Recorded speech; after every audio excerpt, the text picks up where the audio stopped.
from the previous shloka and moving on here. So he's talking about something called success or failure, which we go through day in, day out.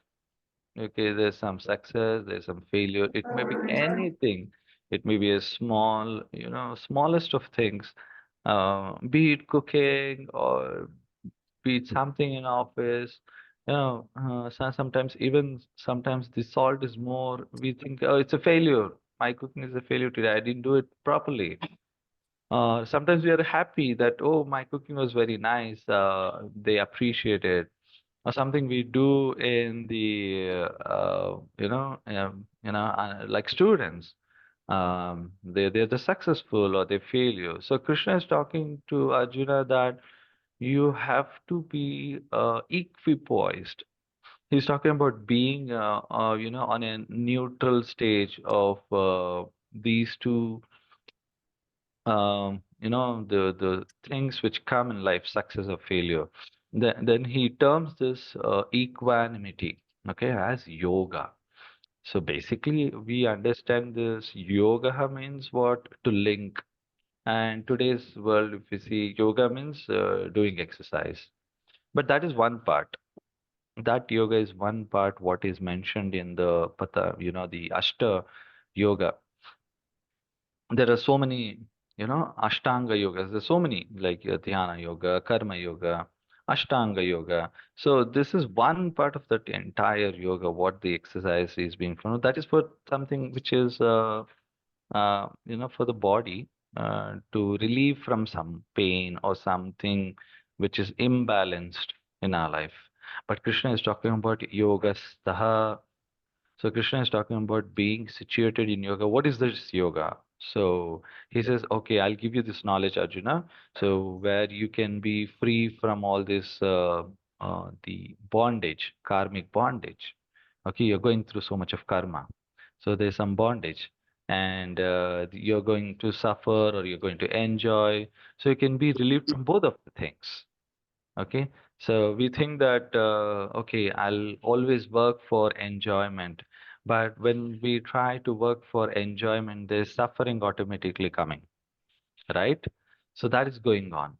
So here Krishna is telling you can be away from both of them so that you'll be easily able to understand what that stage of yoga is. So yoga means to link. Now, I'm going to link, whom I'm going to work with. So who is that? So that linking is nothing but linking with the Supreme Lord. So that is Krishna. So how do we get that? Okay, that is Samo Bhutvaha. So Samo Bhutva means maintaining that equality, equipoised. So that is called maintaining the yoga. So this is a really hard practice actually, devotees. So to, I mean, it's easy to say, okay, to okay, not be happy or elated or excited when we get some success, or not to be very sad or depressed when we are facing failure, but to come to that level of being samatvam, or what this is given by Krishna, terming yoga, being equipoised, is very, very difficult. But if you put it in practice slowly, you have to go through that stage by stage. It's a process. Once you go through that, you'll understand. You'll also come to that level. Okay, when we get so much of money, we get so happy, some inheritance. Oh, we are related. We want to enjoy that. There's so many things comes, or something happens in our life which is abrupt. Some incident, and we're so sad. But to come to this level of being on that is really difficult, and of course, it's by practice. Krishna does talk about this in the future. How once you're come, started this process, you can slowly practice this, and you can come to that level. Okay, so basically, yoga means connection. Atma means us, the soul, not this body. Okay, but through this body, we can work in such a way that our soul gets connected to Krishna. So that is what the process is. Okay, then Krishna is talking about how this equanimity. Okay, It's called yoga, and with that equanimity, we can get connected to Krishna. So, when can I connect to Krishna? If my consciousness is pure, okay, but my consciousness is always locked. It is bound, always is bound. Okay, I want this, I want that. I'm always thinking about what will get from this world. Okay, how to satisfy basically my senses. This is how I'm always locked in this world. I'm not thinking beyond this. There's something spiritual reality. I'm not thinking about that. So Krishna is talking about how you can, purify your consciousness. You can change your consciousness and come to understanding that I can connect with Him, the Supreme Lord. Then there's a calm mind. There's a pure calm. Yeah. There's one point we will reach that the Chantihi. What Krishna talks in the future, he talks in the fifth chapter also. So we'll get to the Chantihi stage. Okay. So there are distractions. One is distraction by pleasure and distraction by pain. We go through that. So all these things we get excited or agitated. So we have to take care of ourselves that we should not go through this. Though we go through this, we have to maintain that balance within our mind. So that is very, very important. So I would like to tell a story about a person, how he was kind of controlling his mind, and he was kind of going through all these pains, pleasures. So there was a bhakta, a devotee in he was somewhere else, but he came with his family, settled in Jagannath Puri. So he went through a lot of strife. He went through a lot of turbulence in his life. So he basically gave up everything, and he used to beg alms. He had his family, he had his wife, he had his children. So he just depended on Krishna. He went to that stage that he just depended on Krishna. So nobody was giving him job. He was not able to do anything. So people were treating him like that. So what he did is what he did is he just began to depend on Krishna. So he used to just beg alms. That means he would go some few doors and he would just ask something, maybe a handful of rice or maybe some one vegetable or something like that. People somehow, by being merciful, they used to just give. Okay, so if he collected this much, that would be his, the meal for the day for the entire family. And he would not eat. First, he would give it to his, the wife. She would cook, and first the children would be fed. So he lived for this for many, many years. So he lived like this for many, many years, and it was startling that many days he would go, without food also. So that was the stage he was going through. And many would criticize him for not doing work or not able to do anything in life. But he was not able to do anything because nobody was giving him a job. Nobody was recognizing him. So that is something, really very difficult situation. Just imagine, without a job, without money, how can you run your family? Children are crying, there's no food in the house. So he went through like this, and he would have a daily practice of only reading Bhagavad-gītā. That was the only strength he used to get. He used to read Bhagavad-gītā. He used to chant names of the Lord, the holy names of the Lord. That's it. Okay, this is a real story which has happened in Jagannath Puri many, many years back, maybe a few hundred years back. Okay, this is the incident happened. So that's how he used to live. It would be, the small hut, all this small, if you go to the village side, it's a small hut, covered with those dry leaves, made out of the mud, not really like today's structure. So if it rains, it is leaking, so much of trouble. They don't have clothes, proper clothes to wear, it's torn, but he would keep his mind calm. Okay, he would read Bhagavad Gita every day. He would, not ask the Lord anything. He would just chant his names. He would just thank the Lord that today I am able to survive. I am depending on your name. I'm depending on you. So that's the situation he went through. So it's amazing, One day, what happened is he was, he used to read every day. he used to read every day all the shlokas, or he used to read the translation. He would understand that because his guru had told that you have to depend completely on Krishna. This is something which we have to learn, that we have to go to a guru where they give Krishna. Okay, that guru, he or she will give Krishna. Okay, so they will encourage us to uh, read Krishna, understand Krishna. So that is what he went through.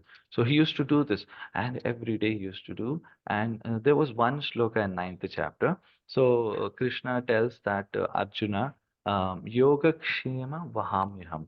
So in that shloka, the translation is, whoever is lacking something in this, in his life, I'll give him to maintain, and whoever has excess, I will take away, so that they can come to me. So he was, reading this and writing that shloka. But wife got very angry because wife is like, there's no food, you're not getting a job, children are hungry, they're crying. We are going through so much of pain, and he was loudly reading out this translation. He was reading out this shloka. So what happened is, wife criticized him. She started scolding him. What Krishna is taking care of us? Okay, you're reading that he's equal to everyone. He takes care of everyone. He gives what is lacking. We are lacking so much in our life, but we are suffering here. Okay, so he never bothered. He says, no, just be calm. Krishna is there. He'll take care of us. So it's been like 3 days. They did not have food. He went, so outside. It was not happening, and it was raining heavy, because we see that the coastal region, so much of heavy rain happens. You cannot even go out for many days. So there was a storm. There was a cyclone. He couldn't go out. So the children are crying. There's no food. The roof is leaking. So these things were happening. It's a very terrible situation. We cannot even imagine like this, right? So, but he had that faith that Lord is there to take care of him. So somehow the rain reduced, and he went out. And what wife had done is, she had taken the the olden days pen kind of thing. She struck the entire shloka and translation. No, this is wrong. Krishna cannot do this. Okay, she struck the all the shlokas and the translation, everything she struck. So then after some time, there was a knock on the door. And when she opened the door, there were two young boys. One was dark complexion, one was fair complexion. Both of them came, and there was a cartload of food, grains, everything was the vegetables, fruits, everything was there. And it was raining little.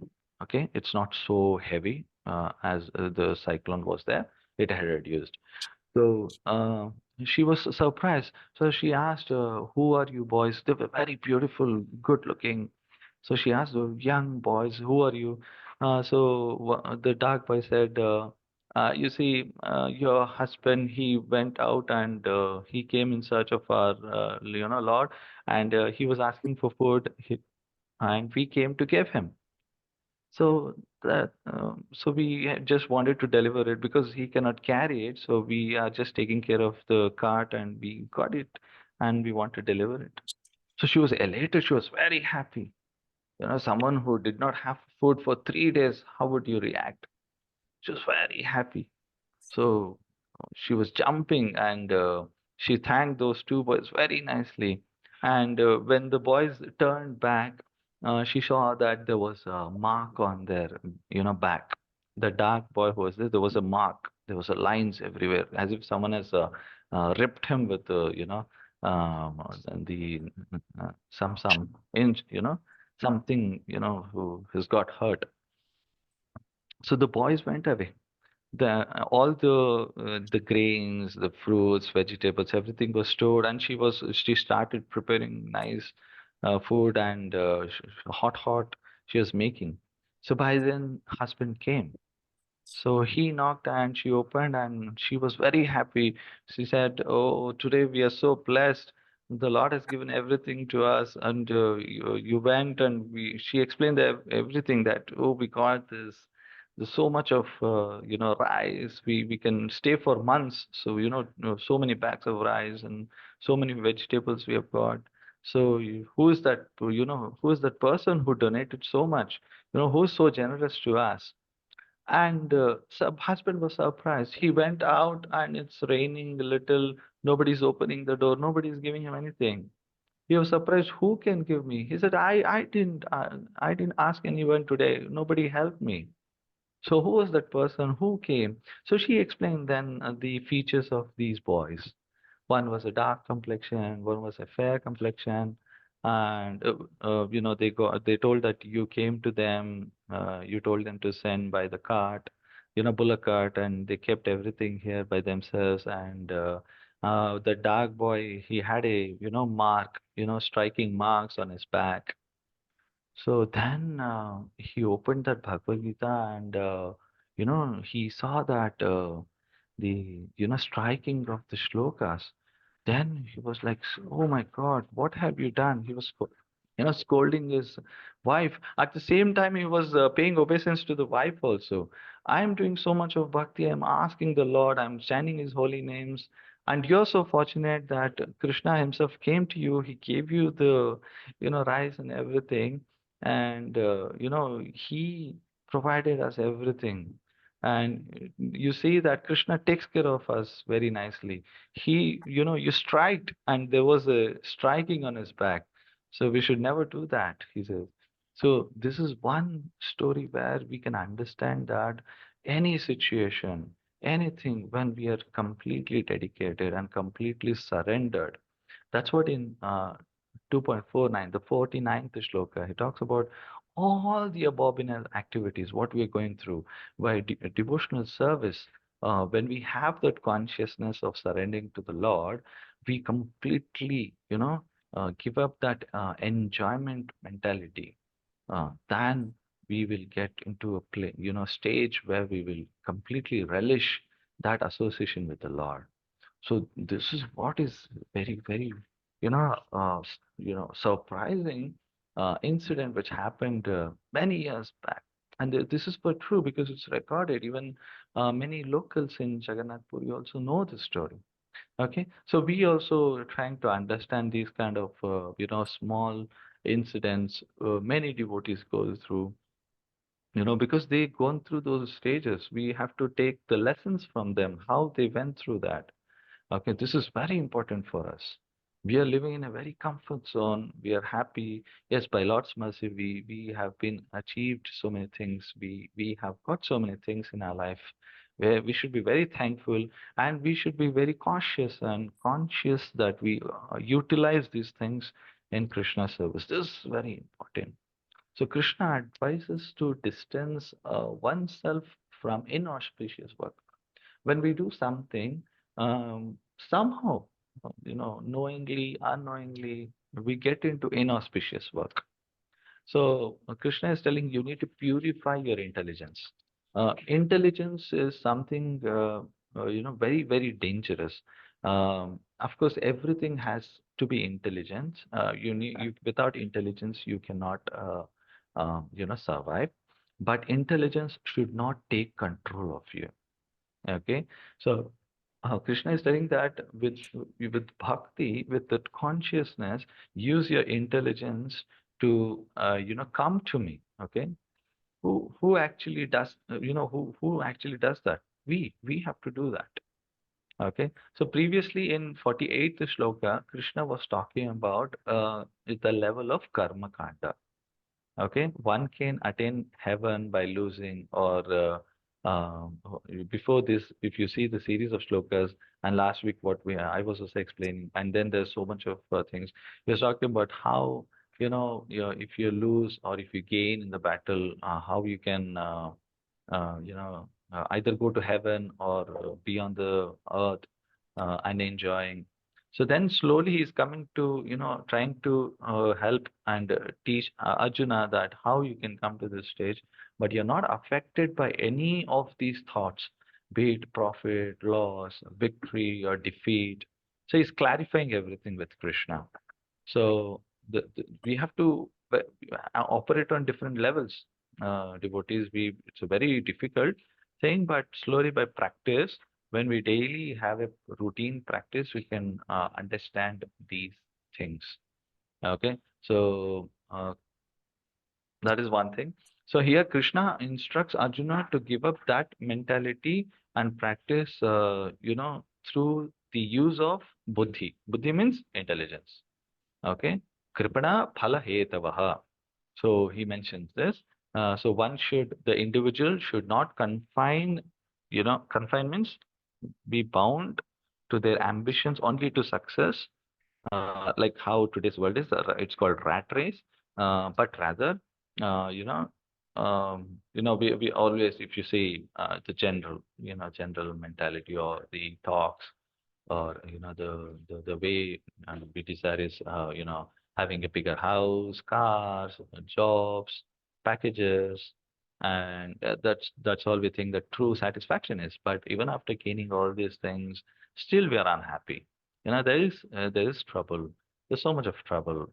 There's so much of unwanted things which come in our way. Okay, so the cravings is there. Okay, material possessions is there, but it's insatiable. That means you can never satisfy. You can never satisfy that, and there is no limit also for this. But with the true intelligence, one who has a longing for the Supreme Lord, rather by captivated by these desires, okay, we can slowly engage ourselves, okay, whatever the positions we have, whatever the things we have, we gain success or failure, whatever we surrender the results unto the Lord. Okay, so one is. um the mentality, the mental stage is whatever we get. That is, we should always have this thought running in my mind. Okay, when I gain success or when I gain failure, this is something which, the mercy of the Lord I'm getting. So this is a learning for me. Okay, I should not be agitated. I should not be excited, or I should not be depressed. Okay, that is the thing which always runs through the mind. Okay, whatever the situation is, okay, this is a phase I have to go through. Okay, maybe due to some bad karma or good karma, I'm going through this, but I should be thankful every day. I should thank the Lord morning, night, before I sleep, that thank you, my Lord, for giving me such an opportunity, that today I'm able to remember you. I'm able to work. I'm able to, chant your names. I'm able to read your the shlokas. I'm able to go through what you have explained. Okay, that is the mentality we should have. Oh, so by indulging all these excitements, what we see, the fruits, what we see in our life, that doesn't help. We will go through everybody, even if you take Ambani or Mahindra, any Bill Gates, they will also go through this birth, old age, disease, death. Is Bill Gates not old? Is he not getting diseases? Everyone is getting.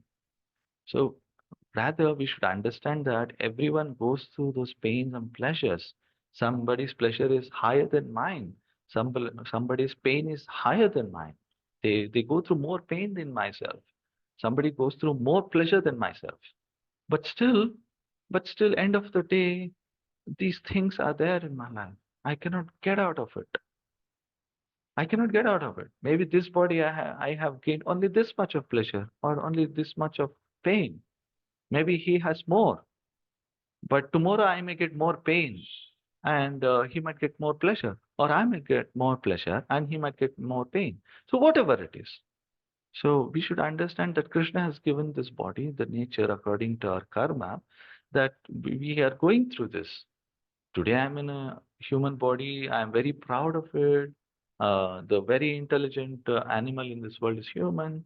So tomorrow I may become a cat or a dog based on my mentality, the consciousness always I'm having. I'm attached to so many things. I'm attached to the animals. I'm attached to the trees. I'm attached to material things. So I may become anything in my life. Yeah, we have heard about the story of Bharat Maharaj, how he gets attached to the deer also. He becomes a deer. So we can become anything in our next life.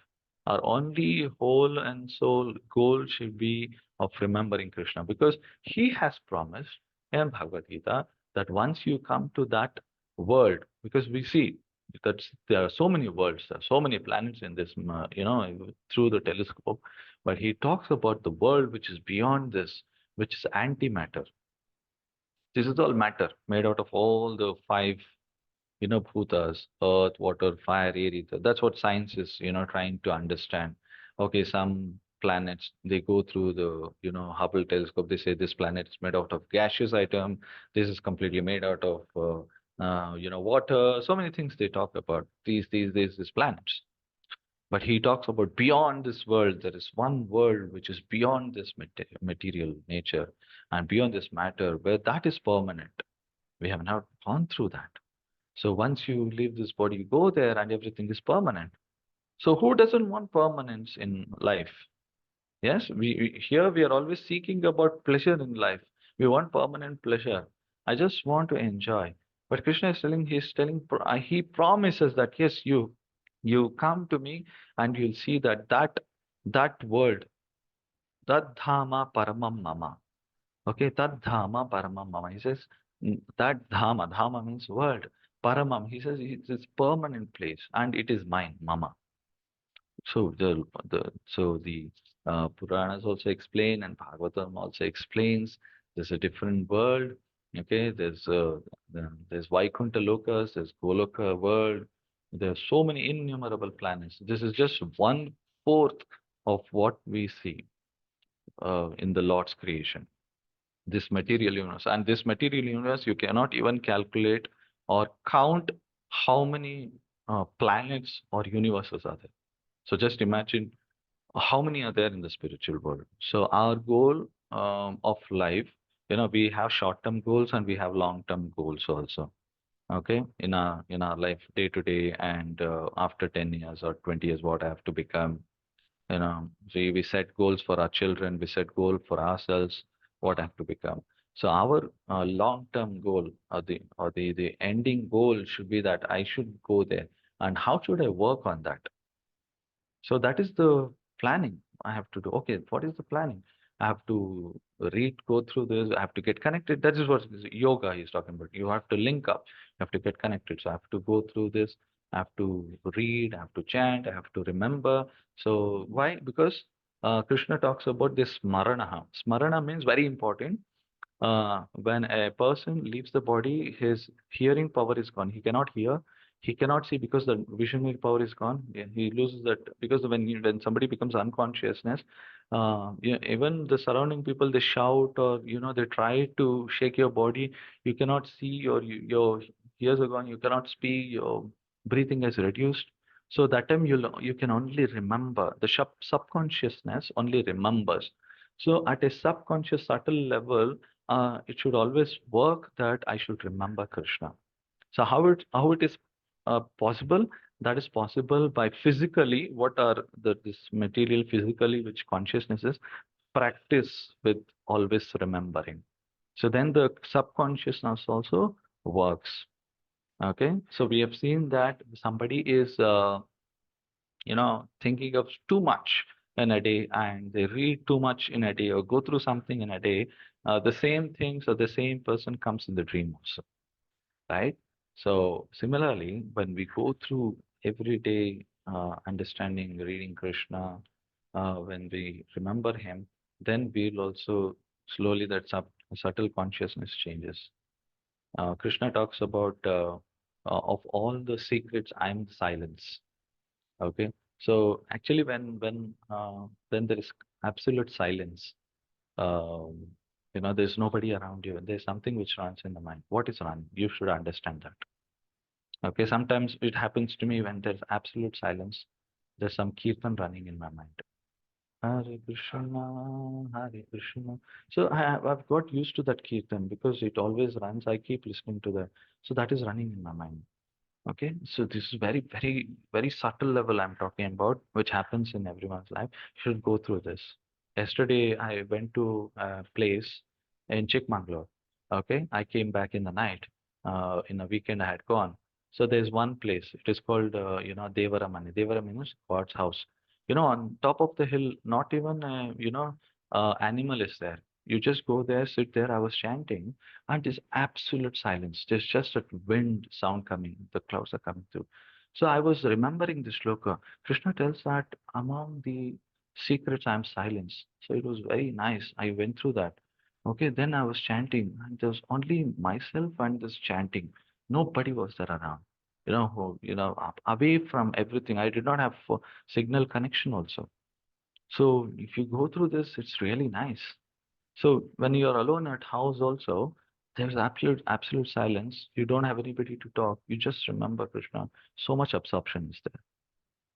So please go through this shlokas, and any doubts, please reach out to us. Okay, we will have all these connections every day. So I recommend you to read these shlokas on a daily basis. Okay, I end my class here. It's already time up. Thank you very much. Hare Krishna. Hare Krishna, Prabhuji, Dharma Pranam. Hare Krishna to everybody assembled. Hare Pranam. Krishna. Hare Krishna.